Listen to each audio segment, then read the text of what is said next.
providing new business opportunities for gangs. Just as Yakima is suffering through the effects of a new, more damaging drug, there are new, more dangerous dimensions to gang life. They are dropping out of school. They have no employable job skills. A lot of them may have felonies on their record, so who's going to hire them for a job? Nobody's going to hire them. So they need to make money somehow, and that's their fastest way they know to make the most money very quickly is with narcotic sales. Gangs do evolve. Then it becomes less about their territory than it does about making money. And once it becomes about making the money, how are they making their money? Through crimes. Dealing drugs, moving drugs, stealing cars, burglaries, robberies. Now that gangs are economic units, the violence is escalating. Obviously, we've seen an upswing in homicides. You've seen what's going on down in Sunnyside, in the shootings they've had down there, in Toppenish, and here in Yakima. A lot of them gang-related, a lot of them dope-related. When you're interfering with their operation, or if they want to take over your operation, that's when the fight is no longer about, this is my turf, it's my turf because I want to deal the drugs in it, or you're interfering with my my business now, and it becomes about the money. Gangs present the community with a no-win situation. Members are arrested, but jail becomes a graduate school in crime, providing the skills and tools to take gangs to new levels. They'll go away to prison and learn how to conduct themselves in a drug transaction. They'll learn all kinds of things in the prison, and they teach and train these things to the juvenile offenders when they go into adult prisons. Gangs have come out of the shadows and are a visible part of the city. All signs point to continued growth, for many young people cannot escape gang life. Usually what we find is they'll have older brothers or sisters or boyfriends, cousins, what have you. Somebody in that family has created a market influence on that individual's life, and that's all they see for themselves is gang membership. My brother is 15. Is he involved with gangs? Yeah, the same as mine. And do you have brothers and sisters too? Yeah. Are they involved with gangs? No. I got a lot of uncles though. They are gang bangers though. Gang activity has touched virtually every school in the district here in Yakima, so the activity is there. Gangs have created a structure to groom and train new members, similar to having a minor league team to groom kids for the big leagues. We do have a hardcore and associates and pee-wees and your out-and-out soldiers. The hardcore members and the soldiers comprise about 500 to 600 members, in my estimation, here in the Yakima city. The young people that I know that are gang members, that are very entrenched as gang members, started out as wannabes. The home structure wasn't there for a variety of different reasons.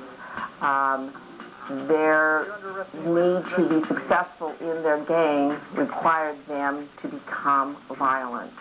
If they didn't become violent, the gang would then inflict violence upon them. So it became a self-preservation role for them.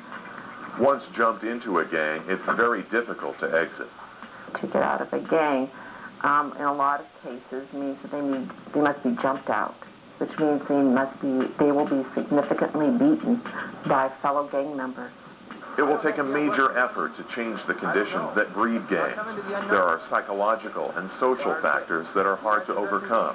If they do not have a solid family structure at home, many youth will seek that structure from gangs. The individuals here that we're dealing with and gang members have one or no parents, or maybe being raised by a grandparent. But it all starts in the home. And if individuals aren't ready to commit to making that child's life better, then the gang members are going to be certainly there to pick up the pieces. And that's what it's all about. I blame the entire gang problem we have on problems in the home. A quote that I heard from the president of the Crips at one point in Seattle that, this was to the schools and to society, if you don't want them, we'll take them. There is some disconnection from society involved. At some point or another, the individual realizes, I'm not going to get anywhere, I don't fit in anywhere. Well, here I fit in with all these guys that are hanging out. They wear all the same color. I think that's pretty cool. That's kind of where it starts. All right. Let's see. Yep. Okay, these are PBS numbers. Hello, boys. It kind of sucks though. It kind of sucks at the same time. How long have you been in? For like 2 years, but I've been representing since I was 12. You look at my neighborhood, you'll see everybody around here, nothing but gangbangs around here too. Or just wanna be. Because I'm saying if I up now, it's gonna be up later. So you're really trying to...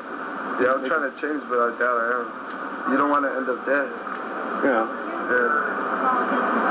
Like I had a friend that was 29, he got killed, but they said he blasted himself. You have brother? Sister? I have a little brother. Little brother. And he's got two little ones Yeah. at home. Like He also has well, younger than him. Like your younger brother, did you try to get him out of games? If you saw him going into games, you know what you know now? Or do you want my little buddy, I don't want him to do something I do. I don't think I'm gonna make it. Yeah, I'm even serious. What happened? Hi, how are you? Fine, how are you? Good. Is this your son? Yes. Okay, your son's hanging out with some Sereno gang members. They were up in Norteño neighborhood tagging up. They were tagging, like spray painting? Mm-hmm. He was? It wasn't him, it was his other vato that hangs out with him. He's heading down the wrong path, hanging out with Serenos. See what happened? Going into... See what happens when you hang around people like that? But what I tell you, you're in a gang, you say no. So I want you to be honest with me. Are you in a gang? No, I'm not. Okay. Girl, I can put on my life. I can put on anything. I don't want no gang members here. You know I don't like that. Want to ask anybody or what? He's associating himself with it, and what's going to end up happening is these Norteños that were up there, in that hood that they're in, the La Raza gang members, they recognize, oh, we got some outsiders in our hood getting stopped by the police, and the real down bangers, these La Raza gang members who actually are down for their hood, just started circling the car, walking up, bringing other homies around. What the hell were you doing over there? I was in the back seat. What were you doing over there, though? I was in the back seat. What were you doing? Were you taking a cruising or what? You guys were hitting it up, weren't you? Just be honest with your mom. I know, you better be honest now before I find out. Well, I wasn't hitting No, you weren't hitting it up, but your friend was, and you were with him. These Norteño gang members saw you guys, okay? They'll remember you. So don't do this, man. Don't end up dead. Don't make us come to your mom's house and tell her, hey. Those are not your friends. Your friends won't pay for your stupid bill to get out. They don't care. Why? Because they're free out with their own families, their gang.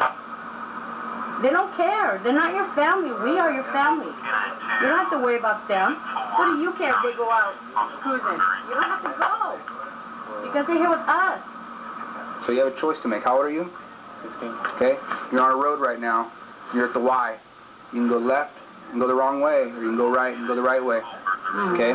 Because all a gang is going to do is get you into drugs, get you into stealing cars, get you into burglarizing. It's going to get you killed. Ultimately, you will die. And you'll go to prison. If you don't die, you'll go to prison. And I will not put up with that crap.